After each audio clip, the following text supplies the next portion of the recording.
Yo, yo, yo, welcome back to the Further Your Lifestyle podcast, conversations on lifestyle, passions, and hustles. My name's Chris Furlong, I'm your host, and I'm super thrilled to be back here having the conversation with you in episode 47. I can't believe how close we are to 50, won't be long now, and I appreciate you all tuning in, having a listen. And if you didn't know, this year I'm trying to grow the podcast even bigger and better. And the best way that you can help with that is if you find that you've enjoyed an episode, or if there's an episode you believe will resonate with someone else, please go ahead and share it. And that would mean the world to me. So really do appreciate that in advance. Now today we're here to talk about money, wealth, and financial maturity. And these topics can be all so very overwhelming, and there's a lot of information overload. There's so many hype trains trying to sell, I guess, the next best idea. And there's a saturation in the news and in the media and just everywhere you look of how you can potentially get rich and quick. And a lot of this is all fluff, and it can be all very, very overwhelming and complex. Well, the above doesn't need to occur, and actually it should be quite simple when it comes down to building your wealth or building your personal finance. And that's what we're here to chat about today. And I want to introduce to you Paul Yeo. He's a great friend. He's a leader, a coach in the financial field, and he's been doing it for years. He's got many years of experience, and what he's trying to achieve now is packaging what is usually quite complex into a simplified approach using his own energy, enthusiasm, and of course his experience and wealth and understanding within this area. And he comes with the intent to help you improve, I guess, your financial education with your objectives in mind and really helping you make these steps so much easier. So today, that's what we're chatting about. We chat about getting to know Paul and his journey and what he's done to date and who he is and how you can get in touch with him. But also we touch on the simple things you can do to make your wealth creation steps that so much easier. And I just want to be very clear that this episode is not advice. We're not here to give advice, and this episode is not here to say this is what you should do. This episode is simply a conversation of ideas and experience and different things that we've done and gone through. And of course, if you do need help, you should reach out to your accountant or your financial advisor or a professional. These are just simply things that we have done, and it's our opinions and what we might continue to do or might not do. It might not work for you, so please do not take this as pure advice, but more into consideration. All right, let's just jump straight into it. Welcome, Paul, to the Further Your Lifestyle podcast. How you doing today, mate? Yeah, doing well, doing well. We're 11 days into 2022. That's it, man. Feels like February already. It's a bit of both. Like, I can't believe, well, 2021 was done and dusted so quick, and here we are in 2022, and already jumping into the new year. And it's always that hype at this time of the year. Everyone wants to set the new goals, get in place, and get all these new habits and I guess New Year's resolutions in place. But especially for someone of yourself in the financial space, you'll probably hear a lot of people around wanting to save more this year or new financial goals. So it must be a bit of an exciting time for you at this time of the year. It is. It's really good to open up conversations. It is a conversation starter, really. So yeah. No, I totally agree. I love to I guess build off the momentum of the start of any year, because it's a bit cliche, New Year's resolutions and all this hype, and everyone's like, oh, I'm going to lose weight, and then 10 days later they've stopped doing it. But I like to ride that momentum, because you don't need a new year to be able to have that momentum. But I feel like a lot of people just like that clean slate or that fresh start mentality, because it enables us to I guess hit the ground running, and you can kind of leave the past in the past, when really we can just apply this any day or any month. But it's all psychological, I guess. It's 100% mindset. I mean, there are things that I knew I wanted to change certain habits of mine, and we were in November, sort of start of December. And, we're close to the finish line. I could easily just went and say, hey, we'll wait till the New Year's. Yeah. So guess what? I'll just eat all the junk food I want now, because, come midnight, when we say Happy New Year, guess what? All the effects of the junk food's gone, right? It doesn't work that way. Oh, it's funny stuff. Well, we're gonna touch on a lot of stuff today, but let's hear about you. You're a leader, you're a coach, especially in the financial field, and we've known each other for must be 3-4 years now, probably 3, and time has flown. But for the people listening, can just introduce yourself, who you are, what you're all about, and we'll dive in a bit about your background as well. Yeah, for sure. So for me, really, I went into financial planning, right? So I'm no longer a financial planner now. I've left that and now working in the coaching space as a financial mentor. So the difference here is I don't give advice, but rather I provide education. And a lot of education is around the strategies on how to build wealth, or how to protect that wealth even. And in terms of sort of the deeper work that I do is really working on the mindsets that we all bring on the table. Yeah. Because we all grow up differently, don't we? We have different things happen to us. And, from the age of really 1 to 7 is when you're really getting embedded almost subconsciously. You're a sponge, right? Yeah. And you're learning a lot of things, probably from your parents, from other people, from leaders, auntie, uncles, whatever it is, whoever's around you. And you might pick things up that you carry along for the rest of your life. Yeah. And this, I call this forms your blueprint in life, really. Very true. And for a lot of people, myself included, you too, we are walking around and we're doing things unconsciously.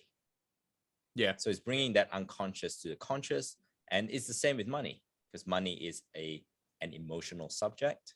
So a lot of events that does happen does get embedded emotionally, and we have even physiological responses to it.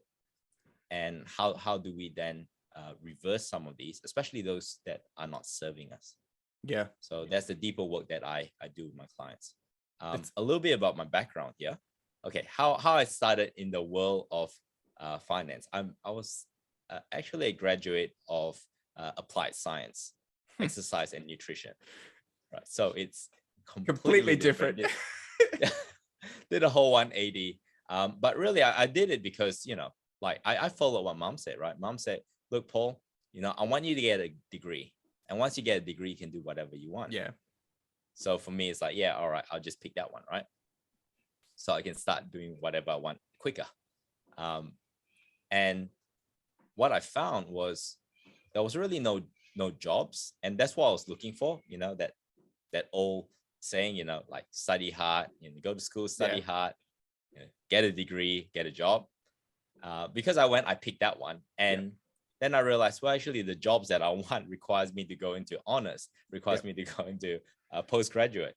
And I go, do I want to work in this field? And the answer is no, not really.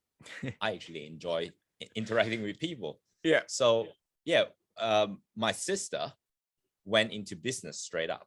Okay. And she was 4 years younger than me, right? And then she got into the big four accounting firms, and went through that process. And I go, well, if she could do it, I certainly can do it. I did science, right? Like, it's way harder. That's what I was thinking at the time. So I went in, and her major was finance, financial planning, and something else, right? So I go, okay, I'll just follow in her footstep of my little sister. The first subject I sat down and I really got into was retirement income streams. Yeah. Okay. And normally, like, I'm the kid that sits towards the back and all. I was sitting right in front, like, just salivating with what the lecturer's gonna say next.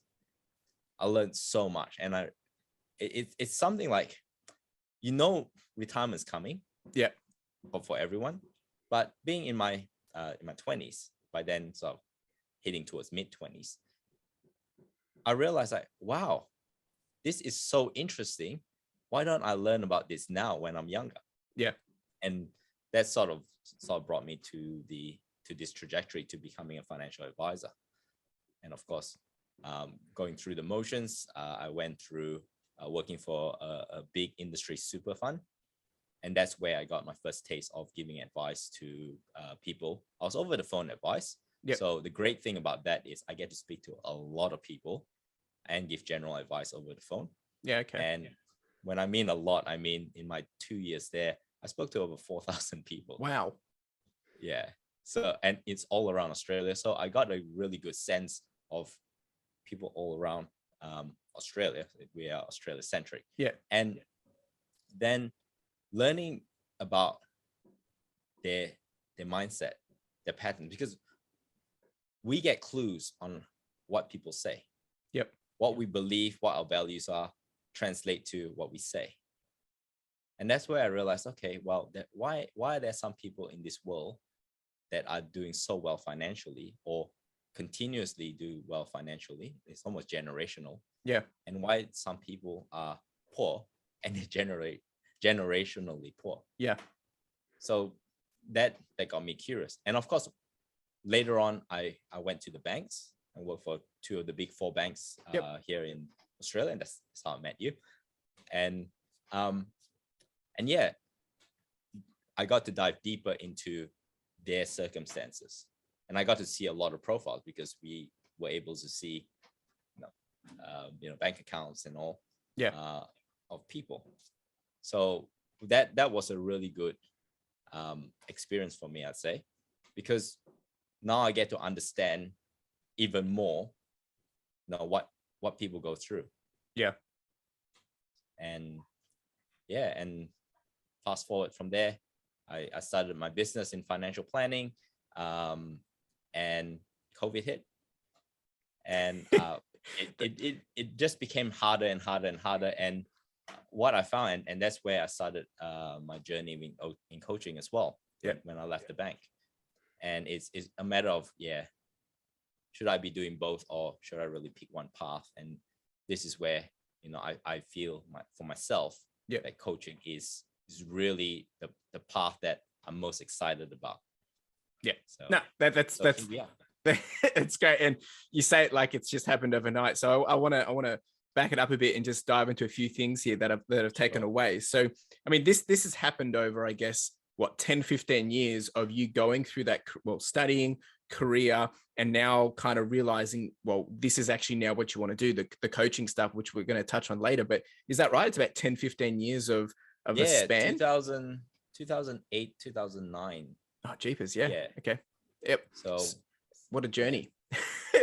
And that's okay. I think, the important thing that I want to really just bring to the surface here is like, you went into science, you did what, cliche, go get a, degree, follow your parents' advice and whatnot, which is completely fine because, you could have absolutely loved it and realized that is what you want to do. But sometimes it takes us to go through these things to then realize no. And then you've pivoted, you've adjusted, and, you've gone into the space in where your curiosity was, which was financial planning. And, you've gone into the big banks and whatnot. And then you've been able to dabble in that. And I think, hearing you say that you've interacted with 4,000 people over that time, whether it was more or less, to be able to get their understanding or hear their problems or see their circumstances, it must be quite overwhelming, but also very, I guess, exciting at the same time, because you're going to have this broad scale of people that, as you said, that they've got lots of money, they don't know what to do with it. Then you've got the people that have lots of money that seem to be just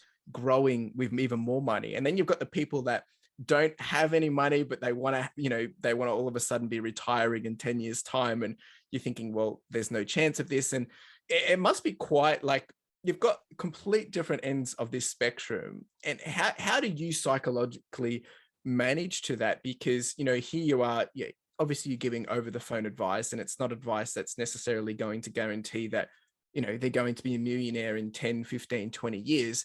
Obviously there's a set of rules and things that you can apply that, in theory, if you do this, then, you should be able to have, financial independence or security. But how did you manage going into that, I guess, emotionally or psychologically? Because money is as we already touched on, it is one of those touchy subjects, and it's kind of something that people either, really connect with, or people, I guess, put with disregard because, it makes them angry because they don't have it.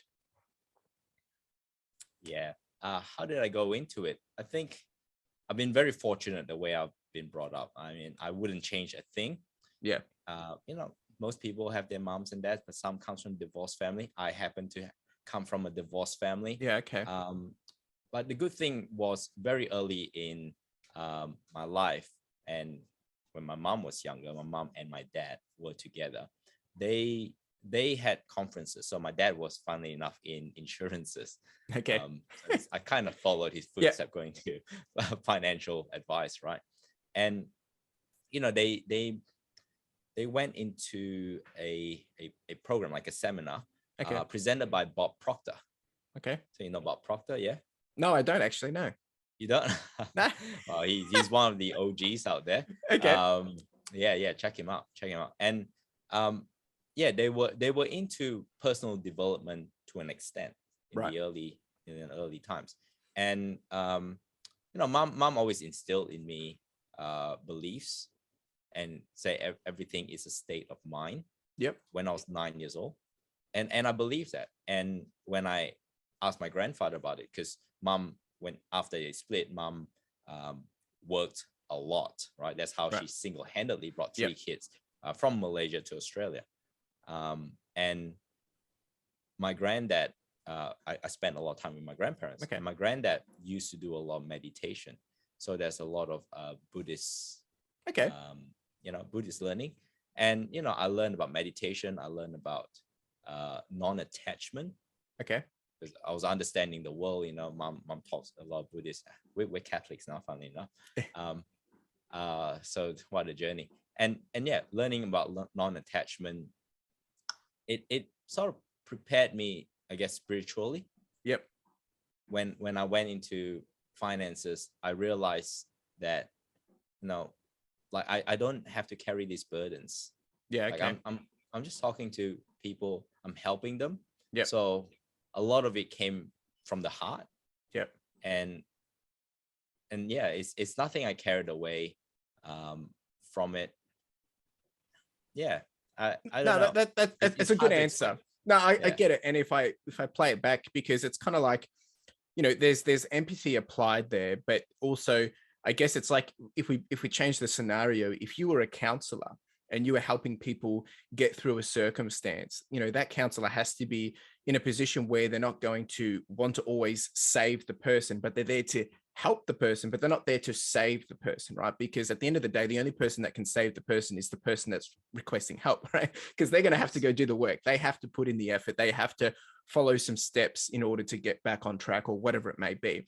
So, you're not here to be that superhero, and you can't have that superhero mentality, because otherwise, yeah, you're going to be trying to help 4,000 people and, have this complex of, trying to change the world, which, you're going to, and I guess sometimes it also becomes, maybe that's why maybe people think that financial planners, they don't have that emotion, or they don't care. They're just there to make money. And that can come off probably because, you're not there to try and buddy up, and you're there to try and move on and tell this is what you need to do. At the end of the day, that's the service. That's the product you're supplying and providing. You're not there to, go on this one-on-one coaching journey for over a couple of years or months, which is maybe now something that you are doing, but it's a whole different ball game. And I think having that expectation on yourself and reality check is very important, because as I said at the start, money can be one of those touchy subjects, and there's this big hype at the moment. I mean, there's always been a hype when there's something new, trendy, but especially now more and more that I guess people have access to be able to share, their portfolios or share what they're doing to save money with it, budgeting tips or whatnot. Everyone else wants to get into it, and they all expect that, if I do this, I'm going to be able to have this money, and it's a get rich quick scheme or something like that. But I think one thing people don't realize is that a lot of it comes with time. And coming back to where we talked about, what you've done in your journey, your education, and getting to what you're doing now, that all comes back to time. Whether we're talking about money or we're talking about skills or experience, everything we do comes back to time. And I think until people grasp that, whether it's about life or money, being able to deal with loads amount of money or achieving a lot of money, I think it's going to be hard to understand, right? Would that be correct? It really does come down to this time factor of understanding. Yes, to an extent, because in order for a person to change, so here's the thing: change. A lot of people believe that change happens over time. Yep. But really, change happens based on a decision. Yeah. We change correct. when we decide to change. Correct. It's coming to that point of decision that takes time. Yeah. And for some people, they might live through their life and they start reflecting and go, oh yeah, actually I need to change. For some people, it might have to be something drastic that happens, like a death in the family, or Yeah, that's true. The property market crashing, for example. Yeah. And leaving them overexposed, and they go, oh, it's time to change now. Yeah. And for me, working with people is generally people that has either come to the realization and they want to reduce that time. Yep. For their transformation, for that change. Yep. Then they come in and look for me. I'm not out there to go, hey, I can see what you're doing and you need to change. Yep. It's really up to them to come and say, correct, hey, actually, I'm ready for change now. And it comes down to that application, I guess. When you multiply application or action or taking the steps and time, that's when you're going to see the change. Because you're right, we can all want change, but unless you do something about it, change will never come, right? Like it's Most people yeah, exactly. Yeah. It's a lot of talk, but action always speaks louder than words, right? And I think that's very true. Yes, time is the big factor, but really it's the application across the time. Because it's, for me, as a runner, when you first start running, it's going to take me a good long period of time, 20 weeks, maybe 30 weeks, 40 weeks to get to a position where I could run a distance comfortably, right? I can't just do that overnight. And it's building up the strength, the consistency, the ability of stamina and endurance. And it's the same with money. It's like, okay, maybe you're investing $100 a month over time, you're getting into this healthy habit, and then you're able to start to apply more because maybe you've been able to save more, or, more income stream, and it's applying it over time with a healthy habit. So I want to dive into this more, which is around the whole, and we've kind of alluded to around the spectrums of, how you've got people that have, I guess, little to no understanding of finances. And then you've got the people that kind of want to dive into, this world of, get rich quick. And, there's so much hype and so much to left and right wings of this at the moment. And I guess what I kind of want to ask you is, one, why do you think we've gotten to this situation where you've got people on a hype train of, you've got crypto, you've got people trying to get into stocks, you've got a young generation talking about, if you start saving for the next 20 years, you'll be a millionaire by your 40 or by the time you retire. And then you've got the people which are stuck in this generational, I guess, mindset of like, oh, no, if we just do this, we don't have to worry about investing, then we will be able to build wealth. So we are kind of stuck in this zone where you've got all these people over here, all these people over here, but no one's kind of doing a bit of both. Like, can we chat about that for a bit? Yeah, 100%. So remember, I mentioned, like we're growing up, there are people surrounding us. It's really the people who we are surrounded by, either by choice or, well, it's always a choice, right? By choice, consciously or unconsciously. Yeah. And this is the thing, right? A lot of people are surrounded by people around them unconsciously. Yeah, that's true. They might have friends from school, for example, and they carry on the friendship throughout school. And say, for example, if they were lucky, this group of friends were really innovative. Yeah. They're entrepreneurial. They want to go places, right? And guess what? If you're part of that group, you're going to be influenced by them to be that way. And on the other end, if you have friends that, every weekend is all about drinking and, getting drunk, partying, and blowing all your money, then guess what? You're going to start doing that. Yeah. Because they're there. So how we consciously choose our peer group will be number one, to explain, why there are some millennials that are up, doing all this and that. The other part is intention. So I told you before this call here, I was in a call with some people in the pointy end of crypto. Yep. And it's amazing because these people do not need to work ever in their life. Yep. They are worth like hundreds of millions of dollars. So why are they in crypto right now? Yeah. And this is the one thing I learned. It's not what you like people do, right? It's how they think. Yep. That's important. So, and that comes to intention. So when I heard them speak, I see that their intention was to see, how far can we push this? Yeah. In terms of the technology, because Yeah. they were, back in the day, you call them the geeks, right? Yeah. The cool people. They grew up as being labeled the geeks, and now, in this world of technology, they're the forerunners. Yeah. They're the people that are looking at, okay, what are the applications? What further applications are there? And they're also looking at crypto mining and, doing things in South America.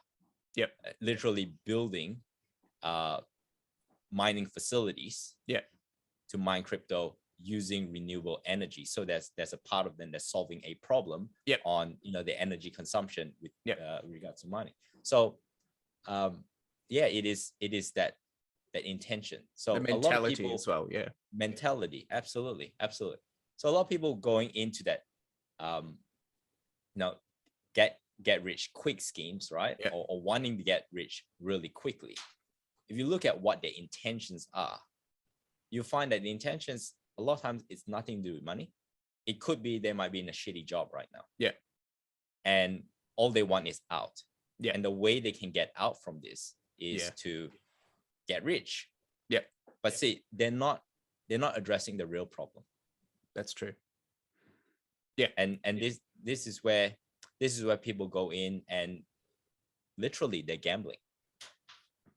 Yeah, that's If I just I just want to address something. So like, I guess what we're alluding to is, this idea of being rich, lots of cash, you're stacked with cash, you can kind of do anything you want. But I think it really comes down to a lifestyle because, one person's understanding of rich might be $100,000, and that would be game changing. For many people, that would be a life changing amount of money. But it's then how you leverage and how you apply that $100,000, because that doesn't necessarily mean you never work another day in your life. It might just get you out of a mortgage. It might get you the ability to pay off whatever it may be, right? Everyone's circumstances are so broad.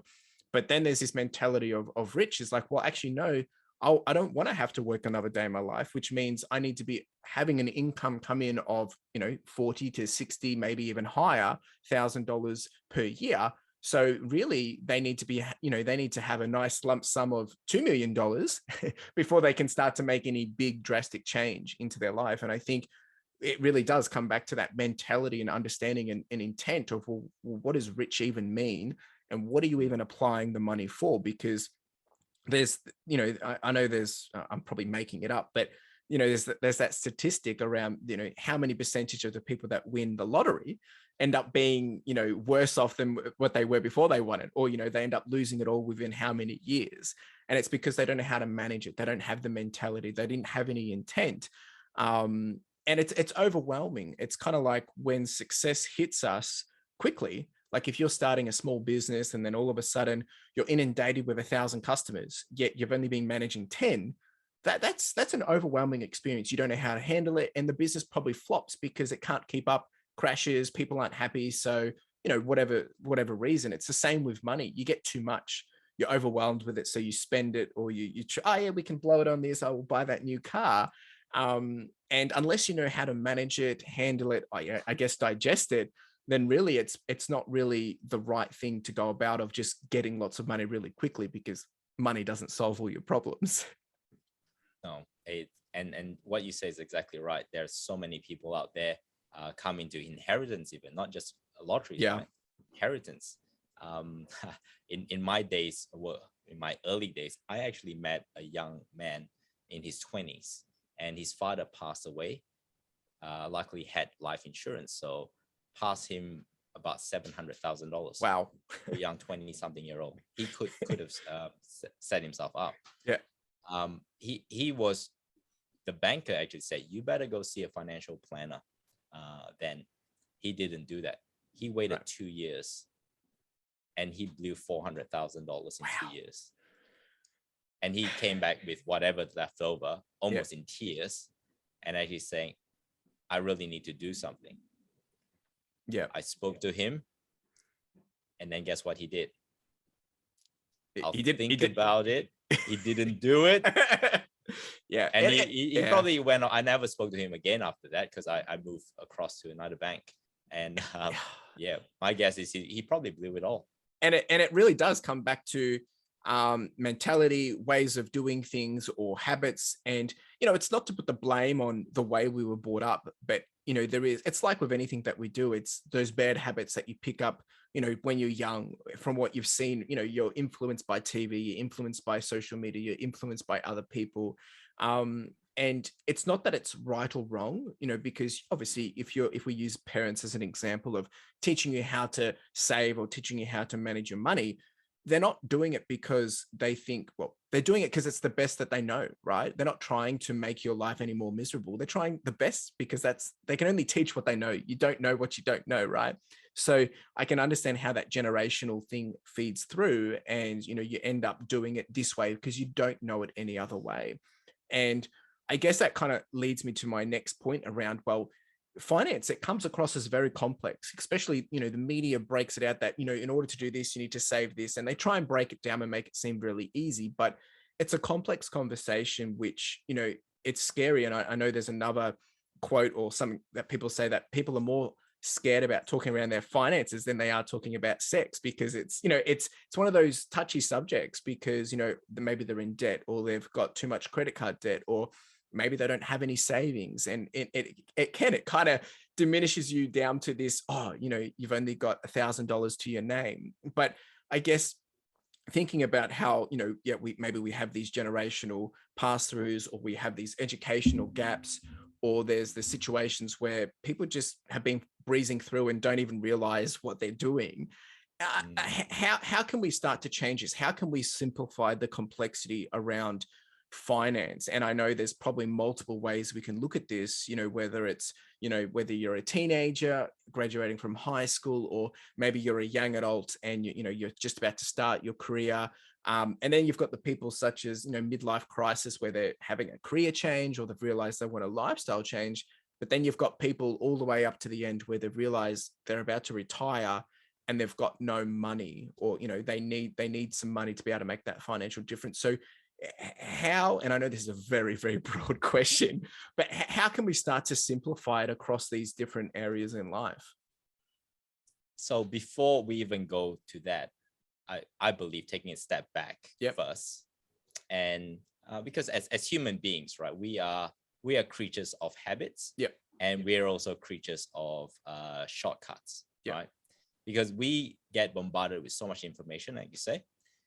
The thing is, we can only take in a very small portion of information at one time. So because of that, we will take shortcuts. We will take shortcuts, and we will apply rule of thumbs, or in this world they call it heuristics, right? So it's to actually come back and examine all these rules of thumbs that we have. Because the reason why I didn't go into finance straight away, I used to think money was difficult. So when I was doing science, I used to think money was difficult. And the reason why I got into science in the first place is because at least in Australia, you need a higher enter score to go into science as you would into business. So I must say, it is my arrogance to say at the time, well, firstly, I pride myself as a science student, because I did biology, physics, and chemistry. And I did really well, for my VCE, or around Australia, it's called HSC, right? So I did really well. I got into the 90s for my enter score. Wow. And I go, why would I do business? When the enter score could be as low as 70, right? Why would I do that? Like, very true. Dumb people do that, right? That was me. It was so arrogant. And my younger sister, she is very good at talking to people. So for her strength is the personal one-on-one. That is her strength, and that's why she did so well in the Big Four. She's actually doing really well. She's in London now. And her underscore was like 80s. And I go, of course, we kind of saw that coming. Like kind of terrible. Wow. I the know judgment. I know her. The judgment. I was really like so immature back then. And when she got into business, and she goes, wow, she could actually pass this. I thought to myself, that's what I said. Now, if she could do it, I could do it. Yeah. And that really was kind of the catalyst. So I'm grateful for that, and when she watched this, she'd probably be laughing right now. And I'm sure they forward this video to her. Yeah, that was a catalyst because I actually thought to myself, actually, this isn't hard. Yeah. So I embodied. So before that, I embodied myself as a science student. I'm still a student of science. Yeah. That will never change. So I embodied the identity of saying, look, there are people out there that has worked this out. Yeah. You don't need to be a genius to understand money. Very true. Right. So just embodying that identity helped me a lot because I went to uni. My first year, I did 2 subjects just to go, let's ease my way in, get used to this. By my second semester, I was teaching kids corporate finance. Kids that has already, I call them kids because I was older, right? I was a few years older. Yeah. They graduated their bachelors, because I went straight into masters. Yeah. Because with a degree, bachelor degree, I could jump straight to masters. They did a bachelor degree in business. Right. So they've already covered these things. And I am teaching them in my second semester, corporate finance. Yeah. So I'm not saying this because to say that I'm smart or anything. Yeah. I'm saying this because I believe if you believe that you're not good at maths, you're not good at money, then that becomes your reality. Yeah, that's true. Yep. So how then can someone learn? Well, first, change that identity of yours. Yeah. Now become somebody else. And this is one thing. Growing up, I have good group of friends, right? I mean, they're good friends. They were there for me when I was here by myself. My mom was overseas. Eventually my sister moved overseas, so I was here by myself. I had good friends that helped me. But one thing that they said that was really disempowering was don't ever change. Yeah. Yeah. Okay. Right. Don't ever change, or oh, you've changed. Like if I'm doing something a bit different, oh, you've changed. Kind of, in a way, I wouldn't say bully, but it's kind of make you feel little about doing something different. So you kind of like you're in this herd, you're in this little tribe, right? And you started doing something different, and then the tribe pulls you back in. Yeah. So that's why I say, like, who you spend time with. And it's that peer pressure mentality. And it's not that you're doing anything wrong, but you're doing something of difference to that group. And because what they know is what they feel is right, or the better way to do it, when you're starting to, be an outlier, it makes them uncomfortable because maybe they want the best for you, or they think, oh no, that can't work. And obviously there's a lot of this kind of mentality with everything that's happening in the world with the pandemic as well. But I can totally understand that with a financial situation as well, because as we've been brought up in a certain way, or who you surround you, people's, mentality around getting a loan or taking a mortgage, a lot of people look at it as something negative when you can actually use it as something as a positive to leverage your way to do more, or, access to different opportunities.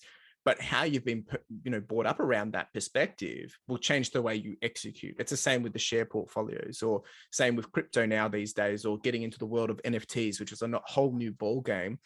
And it's scary because it's new, it's different, we don't know much about it. So therefore, okay, because we don't know, therefore it must be hands off. Maybe we shouldn't be touching on it because, you don't know what you don't know. So it's like, okay, well, we won't. But if you educate yourself, if you take the steps to, get practical with it, well, then you can be open up to this world.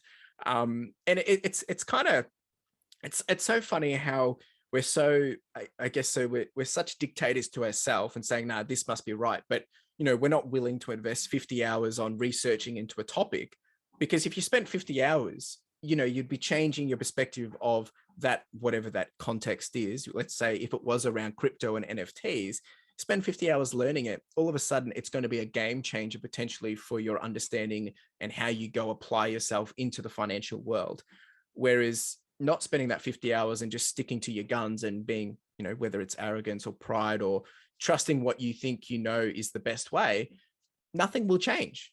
right? Because you're not letting anything new into it, right? It's like even having conversations like this. If you're not willing to have a conversation, to learn, to hear something out, not even if it's around financial, things in the world, but just anything, you can never be open to change. You can never be open to having something fresh or a fresh perspective. And it's a bit sad that usually it does, that you said earlier, that it takes someone dying, or it takes a big event, or in this case, a pandemic, for people to realize that they want to take a change, right? I mean, that's what forced me to start this podcast in the first place, was realizing, we're in the middle of a pandemic, working from home, working 50-hour weeks. And it's like, there has to be more to this, right?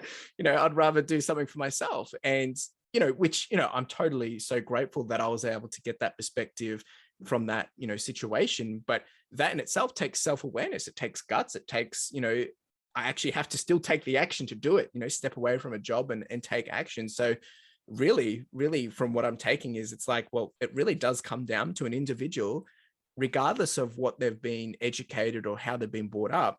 If they want something, they need to be willing to learn, educate, take action, and be open to getting uncomfortable before they can get into a new comfort zone.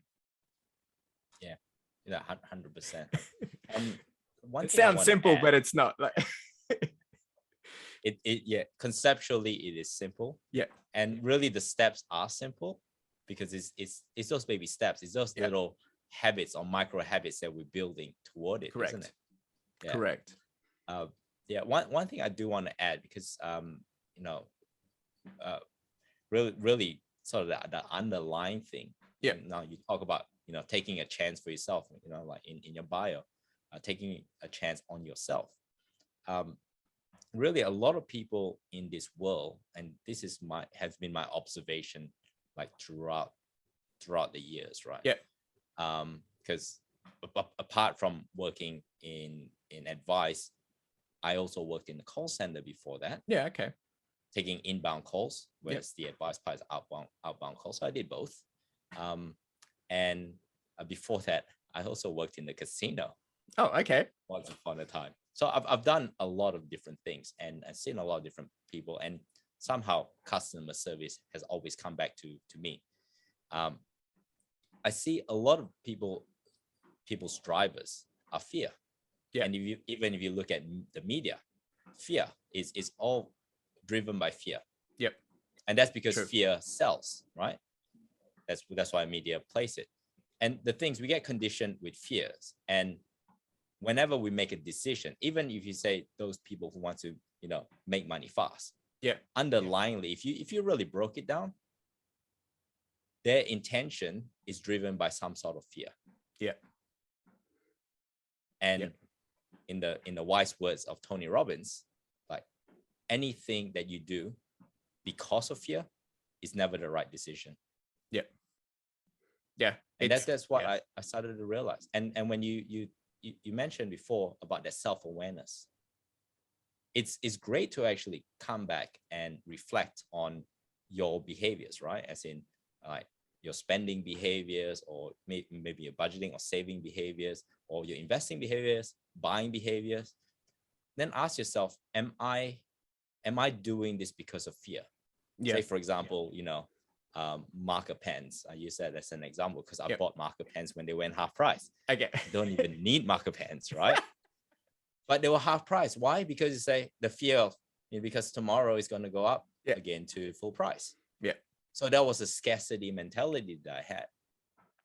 Yeah. That I realized, okay, well, and the thing is, how you think about things such as this could also be the same patterns when you think about bigger things.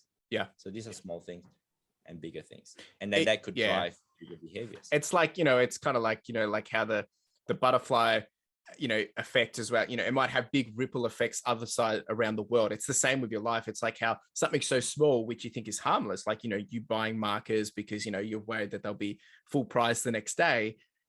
When you apply that to something around, your investment or your retirement or your future planning, and, how you're trying to think about the now and you're not thinking about the long term, or, you're, enjoying, look, I'm not saying you shouldn't enjoy the moment and enjoy each day as it comes, but there's levels of thinking that you should put into play of, okay, well, where do I want to be in the next 5 years, right? Or where do I want to be in the next 2 years? Or where do I even want to be at the end of the year? And putting things in play to enable you to take those steps, right? And it's not just about finances; it's around anything. But you're right. If we have those mentalities where you're not even thinking about that, well, then of course things are going to stay stagnant. Things aren't going to change, and things aren't going to evolve. And you start to realize how many of these little things that we're doing, how much of a bigger impact they're having over a longer period of time, or even that we're influencing to other people, our peers, our family, our friends, our loved ones. And like, I'm not trying to overwhelm anyone with saying, what you're thinking is wrong, but you're right. Self-awareness, it's easier said than done to be able to look back. And I mean, hindsight is a perfect way to be able to look back and realize what you've done is maybe not the best decision, but hindsight's only good if you decide to make a change now for the future, right? It's kind of like, the best time to plant a tree was 20 years ago or today, right? It's the same with investing. The best time to invest, people say, oh, if only I invested 20 years ago, I'd be a millionaire now, right? It's like, well, invest now, and in 20 years, you potentially be a millionaire, right? But that 20-year thing, forward thinking, is hard to digest. But of course, if I'd done it 20 years ago, I'd be a millionaire. It's like, yeah, look at me, I could have been big, but you're not, because you didn't do it. So Exactly. but I think so. That's why hindsight's really great, only if you leverage it, because it's beautiful, because you can think, oh yeah, all the possibilities. But imagine if we actually took the action on those things, on that hindsight understanding or self-awareness, and how much we could be of a better individual. I know it's so cliche, but it's so true. It's so true. It's so true. And this is another mistake that a lot of people do as well, when they reflect back on the past. And I've actually seen that in action. Reflect back in the past, and they start beating themselves up. Yeah. They start saying, oh, I'm so stupid, and this and that. And guess what? That's that affirmation that, I'm stupid. Yeah. What you're speaking over to yourself. And you're Absolutely. right, because, and it's not to say that, if you just start saying you're a millionaire, you're going to be a millionaire tomorrow. But if you're not putting yourself into a position where you're uplifting, that you're working towards and being positive, well, then of course you're going to be putting all this energy into these places, and that's all you're going to see. It's the same mentality around when you go out and buy a car, and maybe it's a red Subaru. After you've purchased the car, you see that red Subaru everywhere, and you're thinking, has everyone all of a sudden just started buying the same car? No, it was always there, but now, because it's more evident to you, you see it more evidently. And it's the same thinking around negative and positive thinking, right? If you're always, the negative Nancy, or whatever, if you want to be one of those people, then that's all you're going to see. And I guess that's what you'll conjure around your life. Whereas if you're the opposite, I'm not saying bad things won't happen, but you'll see more positive things. You'll be able to reach for more positive things, and you'll have a positive influence to others and be influenced by other positive things. It's just, it's so simple on paper. It really is. Yeah. And even if bad things does happen to you at the time, it might not be a good feeling. You might curse at the time, but you could actually turn that around and say, well, what a gift that was. Yeah. And you can work through it. You can have a different perspective. You can, I guess, handle it differently or better than you would have potentially if you were in that negative state of mind. Because, not everything is the end of the world. There's problems that are out of our control. And then there's problems that we did of our own, because we made a decision. And then there's problems which, once again, they're completely out of our control, and you trying to change them and trying to control them, it's a waste of energy. It's like, okay, how do I work around it? How do I continue on the path that I'm going towards with that I just have to get around as an obstacle? And I think if we all just use obstacles as the excuses and stop and thinking, oh no, I can't do it, it's not capable, well, then you can't come and say that, nothing's going to work, because if you're not trying, well, of course, nothing's going to work. I get very passionate about this. That's like when it comes down to goals and action, people tell me can't do anything. And it's like, well, what have you done today that's gotten you closer to your goals? Oh, nothing. It's like, well, you can't complain then. Yeah, you can complain, but the only thing that's stopping you is yourself. And not trying to be harsh for people, but that's the reality that it is.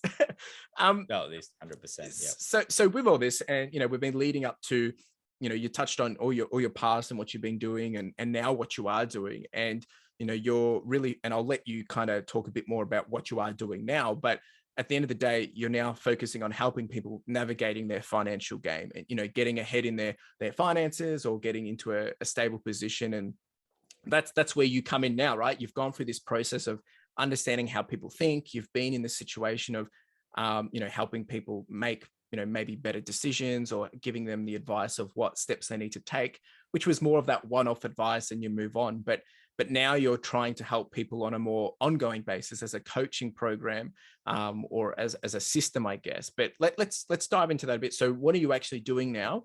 And then at a high level, maybe you can explain some of the tips or some of the benefits by doing it this way, how that can help people. Yeah, for sure. So before I go there, I want to share with you the reason why I left financial planning. Yep. And one of the biggest challenges I found is, yes, you can give them one-off advice, and you can give them ongoing advice. Yeah. The problem with the ongoing advice, like structure of this, and it's probably because it was a structure that was that we carried from the banks across Yep. to the new business, right? Was seeing a client once, maybe twice a year for a review. And in between, there's kind of maybe some communications here and there, but nothing big. The thing is, in order to, and this is when I went into personal development, and if I compare myself 2 years, 3 years ago, like I was a different man than I am today. And I know that tomorrow I'm going to be a different man again. And I will constantly be changing who I am and who I want to be. And for my clients that I saw over the years, sometimes there's no change at all. And it's kind of, for me, I want them to be in the journey with me. Yep. I don't want to be the one going up and then they staying the same, because we're not addressing really what the key issues are. Yeah. And as a financial advisor, that's not really your role anyway. Yeah. And to change their mindsets around money, again, it's not really their role anyway. I mean, it can be. Yeah. This is the thing. And I can see the transformation in the industry for some of the leaders in financial planning to actually start taking note of what coaches do. Yeah. And start changing client mindsets. The thing with that sort of work is, the work is not, I'll see you once a year. It's like saying, hey, I'll just mow my lawns once and I'm sweet for the rest of the year, right? Yeah. It doesn't work that way. You got to do the trimming, you got to do the maintenance. Yeah. You got to be in front of them. Because once we call them breakthroughs, right? They break through a certain barrier that they have, a limiting belief, a limiting decisions that they have. Then it is time now for them to upgrade to the next level, to the next level, to the next level. And it's an ongoing process. So with my decision to come across to coaching is really to help my clients be that. Because even, I'll tell you right now, like even when I first started, I have a coach. In fact, I have several coaches now. But when I started, I had a business coach. And that coach of mine sits, if I were a financial planner and he was a client of mine, he would sit in the private client, right? Okay. As in private banking client. They're people who are worth, minimum 2 mil net worth. Okay. That's where he would sit. And the strategies, he would be a sophisticated investor, or considered a sophisticated investor, and can tap into investments that not day-to-day people can tap into. Okay. So that's the strata. Coming in, I didn't see myself as that. I saw myself as somebody who is, working class, middle class. Yeah. Because that's what I've been brought up with. And as I go along the journey and being in masterminds through his program and his mentoring, I started to see myself in a very different light, to the point now I'm seeing myself as, why can't I be that, private banking client? So that elevation of thought and identity of myself has gone up. And that's what I want for my clients. Yeah. I want every single client that I work with to achieve what they want to achieve. And ultimately, most people want, what they really want is financial freedom. Yeah. And it's not really because of the finances, it's because that gives them choice, like true freedom and choice to do whatever they are really passionate about. And I know that when they reach to that point, and that's what I always thought, I've got a financial freedom strategy. I'll come in, invest my money, get it to a point, you say, $50,000, $60,000 a year, and I'm sweet. I can now, watch Netflix every day. The truth is, it doesn't happen that way. The truth is, when people actually get to that point where they're financially free, then they will see what is the next thing. How can I serve more? Because inherently as human beings, that's what we want to do. We want to help other human beings. Yeah. And that's right. You evolve and you change and your priorities change. And what you know now, based on, if you are earning $60,000, $100,000 a year, and now all of a sudden, if you're worth 10x that, your whole perspective changes on everything. The opportunities are different. And I'm not here to say that that's better than anyone else's life, but it's with any circumstance. It's like if you're living in a small apartment or if you're living in a house with a backyard, your opportunity changes. You can get a dog, you can grow your veggies, everything changes. And I think for people to think that all of a sudden that when you get there, you won't want to work again, or you won't want this, you won't have to, but you're right. We, as humans, we will always want to be doing something more. We always wanting to be chasing, or we want to be sharing or serving. That's just who we are. 100%. And this is what I want to take my clients through into that journey, for them to get into that point of financial freedom. And once they have that financial freedom, for them to discover, and they would probably discover before even hitting financial freedom, they will probably discover their purpose. As to, why am I placed here on earth? And ultimately, a lot of us are asking that question.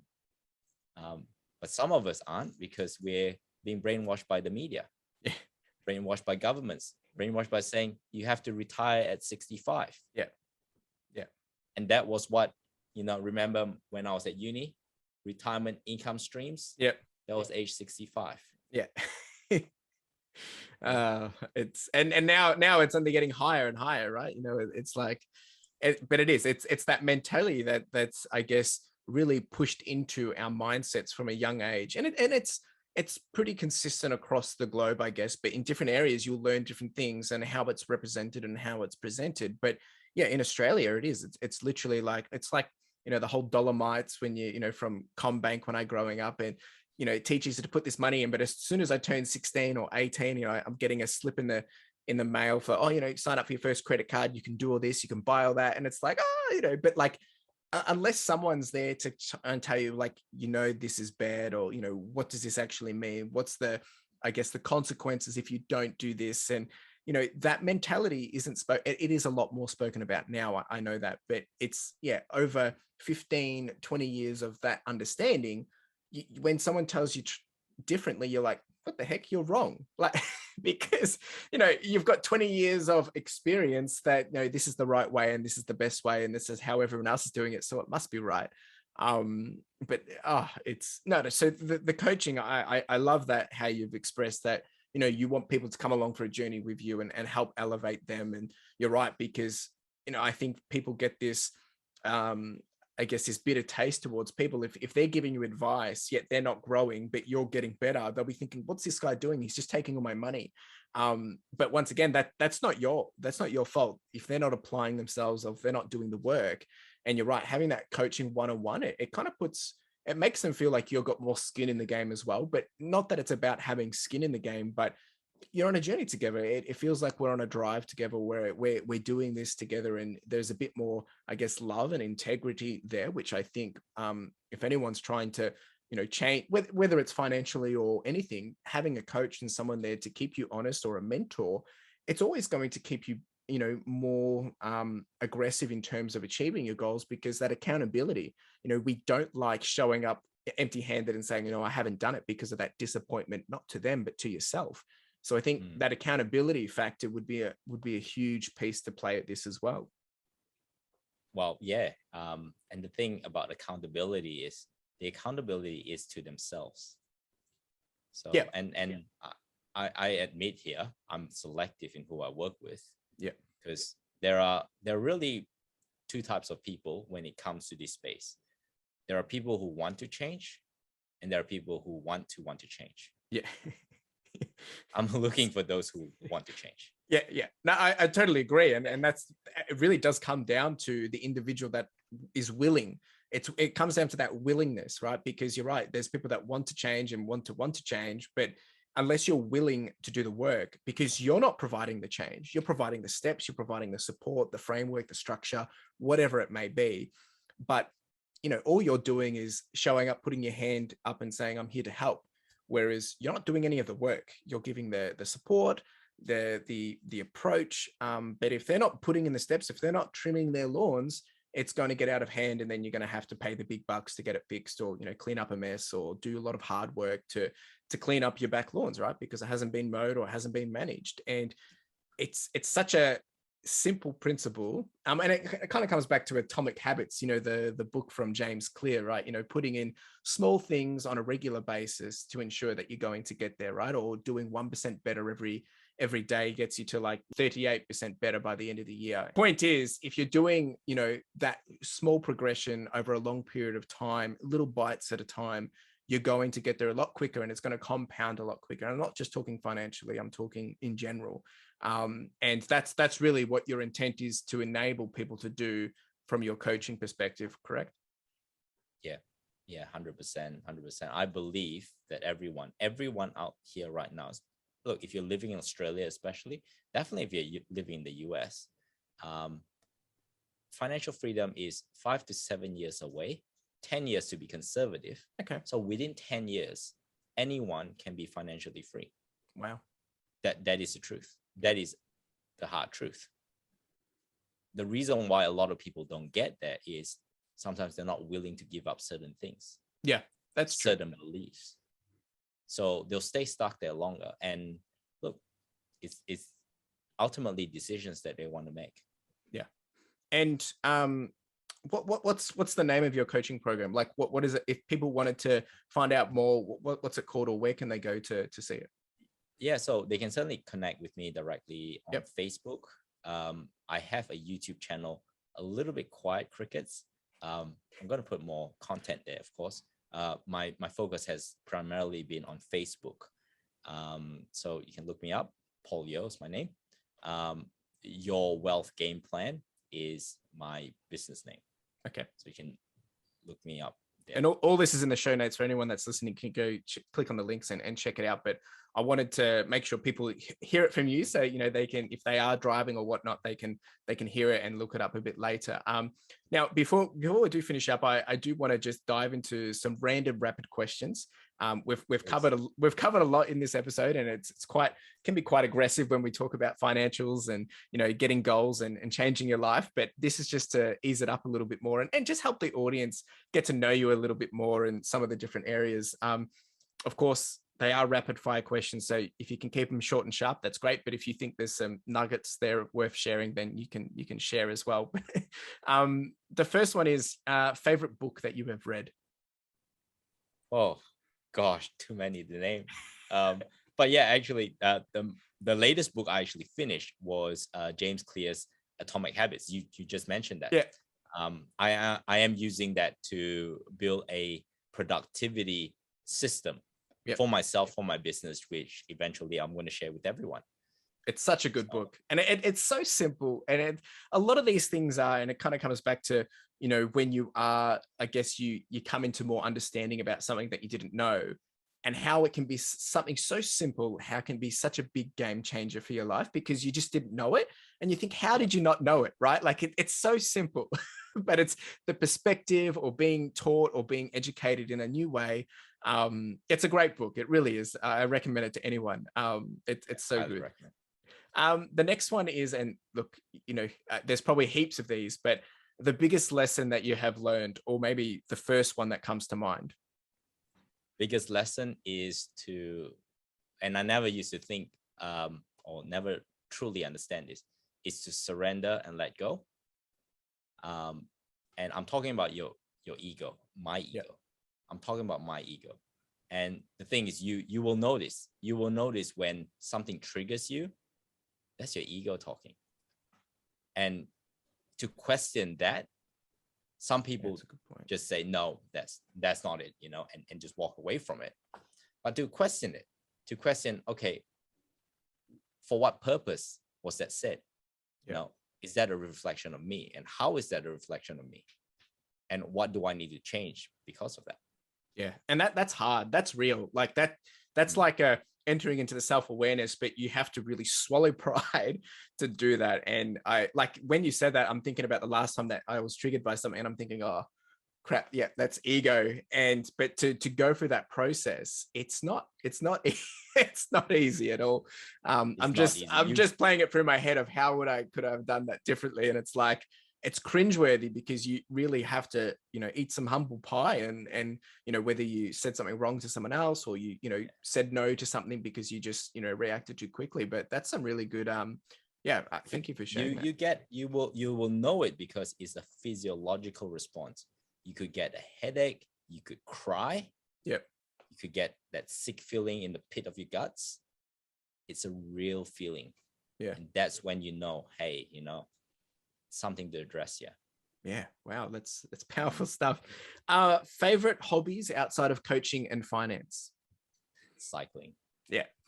It's got to be cycling. You've been riding a lot. I saw you at the start of the year, was it? Or was it the end of the year? You did like a 90K. It was the end of last year, wasn't it? I think you did a 90K ride. Yeah. Yep. I did 189 once. And maybe it was that one. Maybe it was that one. Yeah, there was one that you did just recently, which was an out and back. I remember you telling me about it, which is just incredible. That's good stuff. Anything else aside from the cycling that you like to dabble in? I love my kids. Yeah, of course. Just raising kids is, of course, is a hobby in its own, because you never get paid for it. No, that's great. That's great. Favorite TV show? Oh, the latest one that I really enjoyed and binge all 5 hours at once, at 2 times YouTube speed, of course. So is Undercover Billionaire. Oh, okay. Particularly with Grant Cardone, because yep, because there's a number different they've got different millionaires or billionaires doing it, right? Okay. I haven't seen the Grant Cardone. I've seen a few snippets of different ones, but no, that's interesting, and it's a great way to learn. It changes mindsets and gets a sneak peek of how they think and what they would do and why they did it. And you got it. It's how they think. It's not what they do. A lot of people out there, and that's why they say, I'll invest in crypto, I'll invest in stocks. Yeah. Right. It's because they say, what are they doing? Yeah. It's like, no, you miss the point there. It's how they think, what identity or who they need to be. So sorry, I'm going to digress here really quickly. Yeah, this is good. You mentioned before people who win the lottery and all that, and the reason why they do not hold on to their money, or even some people might be really, and I know people out there like that. They're really, really good at bringing money in. Yeah. And earn $300,000-$500,000 only to spend it all. Yeah. It's because they haven't adopted an identity of who they need to be. Yeah. To handle that sort of money. Yeah. And that comes with that, the ego part. Yeah. Dealing with that, surrendering, and then upskilling, learning. Yeah. It is. It's one of those things, and the best way I can play it back is when you're overwhelmed with something, whether maybe a video goes viral and, all of a sudden you've got 100,000 people commenting on a video, or the other way to look at it would be if you had a small business and you're used to getting 5 orders and then all of a sudden you get 500. It's overwhelming and you don't know how to handle it. And then it's stressful, right? And it's like with money, but except it has this other little way of playing, is like you get the money, you think, there's loads of it, it can do all this, and it gives you so much more pleasure. So it's like the opposite to stress, but then it's worse because it just disappears even quicker, right? And then you get yourself in a sticky situation. So it really is, it's like sinking sand in some sense, right? Because it looks all good, but it just well, some people actually feel dirty after that. Yeah. Oh yeah, yeah, 100%. I can Yeah. understand that. It's like, or like if you win something and other people in the room didn't, you think, oh well, why do I deserve this? Or you don't even appreciate, or you don't even understand or take ownership of it. When of course, well, you won it. They're fair and square, right? It's like you're entitled to it. And the reason behind that, the biggest reason behind that, is because they themselves have judgment of people with money. Yeah. They have negative judgment. And a really good question to ask is, how is complaining, how is judging others, or even judging yourself, how is that playing out in your life? Yeah. Because I know so many people, even some people in some of my circles, they would see something and, like, for example, more recently, Djokovic, right? Yeah. Yep. To Australian Open. Like, some people hate his guts. Yeah. But the thing is, do you know the guy? Yeah. Why are you triggered by, a 9-time Australian Open champion, Yeah. and feeling good about him not being able to enter the country? Yeah. It's like, hang on a second. It's like, put some compassion rather than judgment, because that judgment is coming out somewhere else. Yeah. And that judgment is, successful people, they might have cheated their way out here. Yeah. It's true. And it's because, I mean, we're in our own shoes, and it comes back to, we can only fathom or have empathy of what we know and what we've experienced. And unless you've been in that circumstance or willing to put yourself in that circumstance, it's hard to fathom and understand it. And you wouldn't be able to fathom being, whatever 9-time or 7-time Grand Slam, and having all this money, having whatever it is, that fame, or having that money, because you think, oh, they've just, maybe they've done some special deal under, that's what people jump to. Oh, they must have done a deal under the, and that's what we jump to, because that's what we expect, or that's what we see, or hear, or what's shown to us. So we're getting real deep here. It's so true though, the perception of all this. And once again, you mentioned it earlier around, the perception of how we look at money, the perception of how we've been brought up. But when you apply that to different things subconsciously or unconsciously, we don't realize what it's actually doing and playing about to the rest of our lives, or, to other people, and just how we interact. Yeah. And I would say to this, like, as long as you're holding on to that sort of belief about things like that, guess what? Whenever you win the lottery, you will feel dirty, because suddenly you are seen to be successful. And success equals being a cheat, being, under the table deals. Yeah. I'm not that person. Yeah. But does it have to be that way? Yeah, so that's true. And it's that cliche statement. We define what success is, right? And usually we don't like literally write it out, but it's ingrained in us mentally or psychologically. And, it's what's the pressure that's been put onto us, or whatever, some weird way we've interpreted it as. And you're right. You get $1 million, you think, oh, $1 million is successful. But if you won it, you're going to think, oh, I'm a cheat because I didn't earn it. So I didn't, wow, it gets messy really quickly. But I can understand why, as I said before, it's a very complex conversation, because it's messy, and it can come across as dirty only because of the perception that we have of ourselves or of other people. We're going to continue on, otherwise we'll get stuck on this for a long time. If you could have coffee with anyone, whether it's the past or present, who and why? First person that really comes to my mind right now, because I'm a Catholic, and that might trigger some people out there, is Jesus. Okay, that's good. Yeah. And why?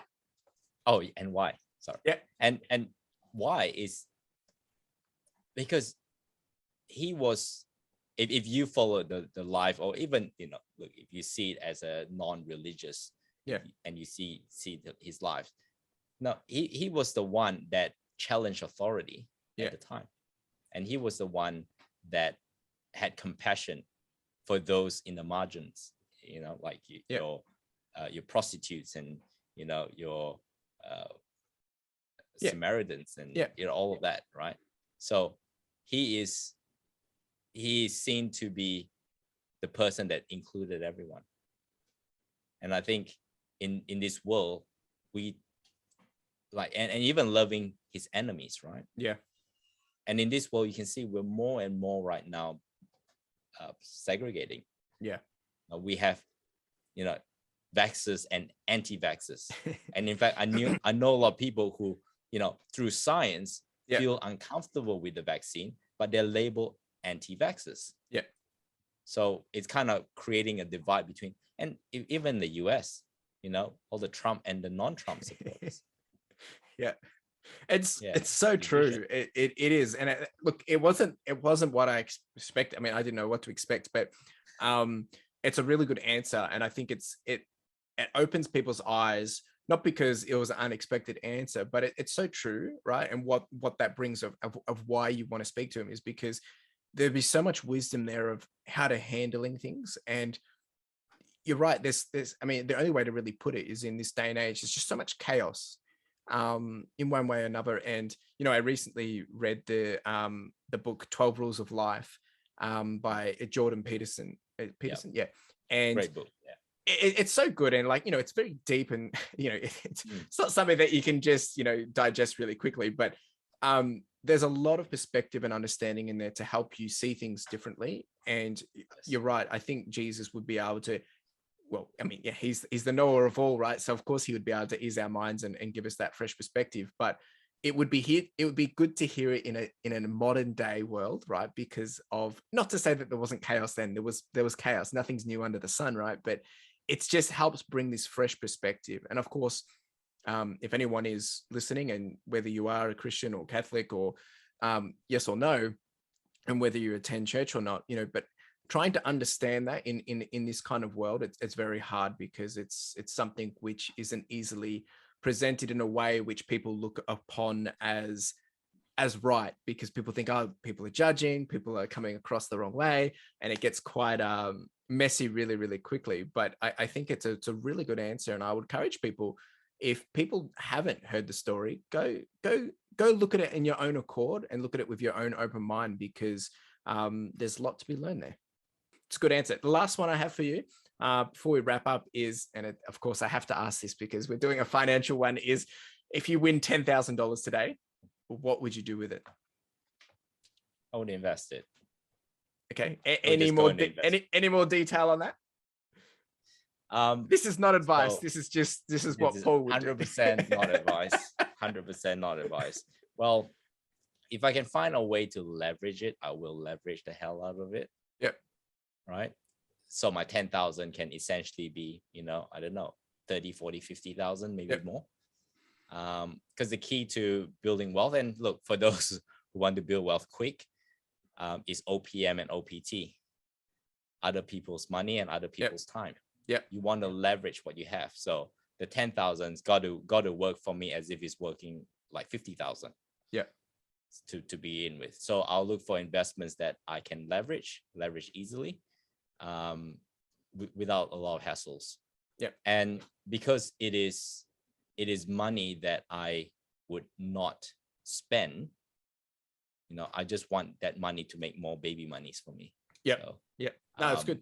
It's good. So yeah, volatility is not going to be an issue for me. So I'll look at things like potentially stocks, potentially even stocks that may have some exposures in crypto. It's such a big space right now. Or potentially a part of it goes straight into some crypto. Yeah. That amount's not enough now to have to invest in direct property, but you can still have investment that has exposures to properties. Yeah, correct. With that money. So there's so many different ways. What I would avoid is cash. What I'll avoid right now is bonds. Yeah. Yeah. There we go. Heard it from the man himself.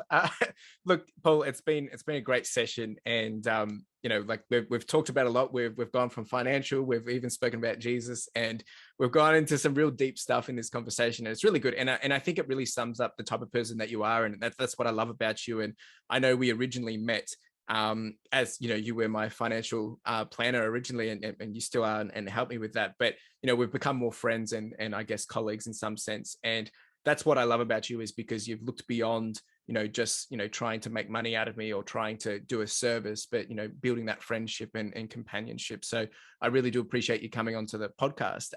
What I want to give you the opportunity to do is, if there was one piece of advice, or if there was something that you wanted to leave with the audience today that they take away, what would that be? So at the beginning, you mentioned about being 2022. Yep. New Year's resolution, all of that. Whilst it is an important focus to know where you want to be heading, at least for the next 12 months, at the very least, have a 12-month goal. Focus more on who do you want to become in 12 months, so that come this time next year, you can look back 12 months and say, yeah, I was that person, and now this is the new improved me. It's great. Yeah, that's great. Now that's really good advice, and I encourage anyone to go check out Paul. So you said the best place to find you is it via Facebook, or where was the best place to find anything about you? Go on Facebook. Yes, look, subscribe to my YouTube. That would help me heaps. And leave messages, because then I can get back to you. Awesome. Yeah. Love it. And all these details are in the show notes, guys. So do take up the offer and have a conversation with Paul. If maybe there was a question that you have, or maybe you are in a sticky situation and you're curious on how maybe he could potentially help you or whatnot, don't be shy to reach out. Of course, you can, I'm also more than happy to have a conversation. But yeah, Paul's a great guy, and he does cycling as well. So if you're in that space, you can check out his cycling he does too, because 190 kilometers. That's, I mean, I've done an ultra marathon, but 190 kilometers on a bike, that's hard to fathom. It's so kudos to that, man. It's really good. It's easier than an ultra marathon. I'll tell you right now. Okay. Well, that's nice to know. But we won't test that. I'll leave my email. And if you want, I'll leave my Strava too. So yeah. Yeah. Okay. Follow me on Strava. Why not? Yeah, do it, guys. Because I mean, at the end of the day, it's all about, helping each other grow in different areas, whether it is around finance or whether it's just life in general. And I can recommend Paul in that sense, that he is a good guy and he will help wherever he can. So I appreciate you coming on the pod, mate. And it's been great to be able to catch up and hang out and have these conversations. And yeah, wish you all the best for the day. Hey, thanks for having me, man. Too easy. Cheers. So there you go. What an episode. Now, the thing I like about Paul is his intent is there, right? He's been around the block, he's been around, and he's worked in a lot of different areas and industries. As you've heard, he started with a background of science, and then he's gone into financial industry, which is, it's a big change, but it just goes to show that you can make a switch of understanding, I guess, when it comes to finances or financial areas within your life. You can make the switch to understand it at any point in time. It really comes down to, being willing to make change and being willing to have that mindset, and also changing your approach of how you deal and handle money, right? And it's not an easy thing. It's not going to happen necessarily overnight. You're not going to get rich overnight, but the idea is, yes, we're following his approach, his steps, and understanding it will make it that so much easier for you. Now, I really appreciate Paul. Just to be 100% transparent, I met him as my financial advisor, and now we're great friends, and we still do many chats around when it comes to money and things like that. But I think that my big takeaway from this episode is really, if you do need help when it comes to finances, if you do want to make a change, or if you want to start budgeting, there's so many opportunities out there in terms of guides, help, and things that will enable you to get a head start. Now, Paul's a great guy. You can reach out to and connect with him and see if he can help you achieve what you're trying to achieve. Otherwise, what I would suggest is be willing to have the conversation. Reach out to someone. You can always reach out to an accountant or a financial advisor as well. There's plenty of areas that you can do so. If you've got any questions, do reach out. I appreciate you tuning in and listening to this conversation. Of course, you can reach out to Paul at any time as well. And if you enjoyed this, please, if you think someone else could benefit from this, please go ahead and share it. Send them a message or send them this link to the episode. That would be greatly appreciated. Of course, you can continue the conversation. We're on Twitter, we're on Instagram, we're on YouTube if you're here for the video experience, all these great places. Let's connect, let's chat, and you have a wonderful day. Cheers. Now, if you didn't know, we do have the podcast merch, and this is with a key focus of enamel pins. Now, if you haven't checked these out, make sure you do, because the intent of these are really just to be a small token and a reminder for you to charge on, to push on, and to further your lifestyle. Whether it is a gift for someone else to encourage them, or maybe to inspire them, or maybe it's a way to motivate yourself, or you can simply just make a purchase to simply support the podcast, which would be greatly appreciated. We do also have some sweaters and some long tees, so make sure you check it out. Link in the description and in the show notes. Really do appreciate it. Cheers.